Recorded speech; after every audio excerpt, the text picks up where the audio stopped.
Mar i cel és una obra escrita per Àngel Guimerà que es va estrenar el 1888. Es tracta d'un drama romàntic i tràgic entre cultures oposades. L'obra narra la història d'amor impossible entre Saïd, un corsari musulmà, i Blanca, una jove cristiana. Situada al segle XVIII, en plena rivalitat entre cristians i musulmans al Mediterrani, Saïd segresta Blanca en busca de venjança. Malgrat el conflicte cultural, Saïd i Blanca s'enamoren. El seu amor es veu condemnat per la violència i els prejudicis de l'època. La tragèdia es desenvolupa en un vaixell corsari, on les tensions entre les dues comunitats es fan insostenibles, portant els protagonistes a un destí tràgic.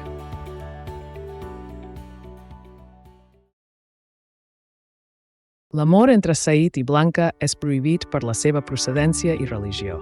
Aquest sentiment pur lluita per sobreviure en un món ple d'odi. L'obra retrata la profunda enemistat històrica entre cristians i musulmans, afectant no només els protagonistes, sinó també la resta de personatges. Saïd es veu impulsat per un fort sentiment de venjança cap als cristians responsables de la mort del seu pare i la desgràcia de la seva família. L'obra està impregnada d'un sentit fatalista, on els personatges semblen atrapats per circumstàncies històriques inevitables.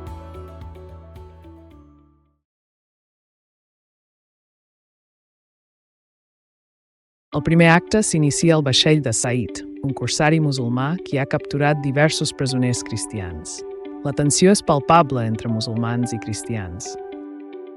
Es presenta Blanca, una noble cristiana captiva, i el seu tutor Joan. Saïd decideix mantenir-la com a hostatge per aconseguir un intercanvi. Saïd recorda el dolor de la seva infància i el desig de venjança, mentre Blanca, aterrida, sent una estranya atracció cap al corsari. En el segon acte, la relació entre Saïd i Blanca es desenvolupa. Ell explica el seu passat i Blanca comença a superar els seus prejudicis.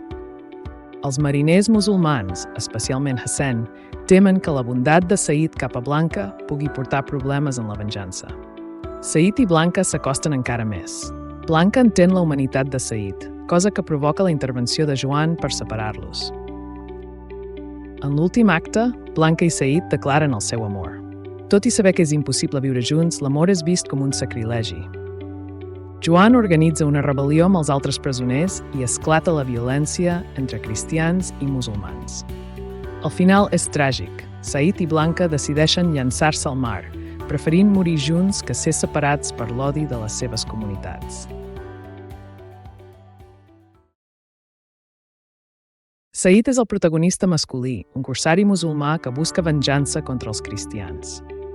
Malgrat el seu passat dolorós, Saïd mostra una cara més humana en Blanca, la seva amor impossible. Blanca és la protagonista femenina, una jove cristiana captiva del vaixell de Saïd, fulla de prejudicis.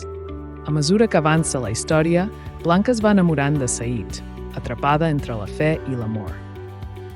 Joan, tutor de Blanca, representa la visió tradicional cristiana i es converteix en un obstacle per a la seva relació. Hassan és membre de la tripulació de Saïd, fidel a l'Islam, però crític amb la seva relació amb Blanca.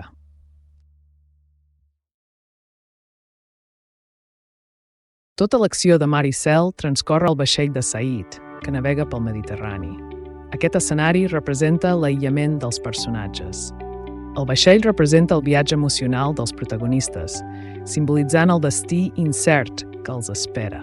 El mar té un paper simbòlic, separant les dues cultures en conflicte, representant alhora llibertat i un destí incert. Al mar, Saïd i Blanca troben la seva llibertat, llançant-se a les aigües per fugir de la persecució dels seus enemics. Per obtenir un resum més detallat, visita la web de Profes Studio.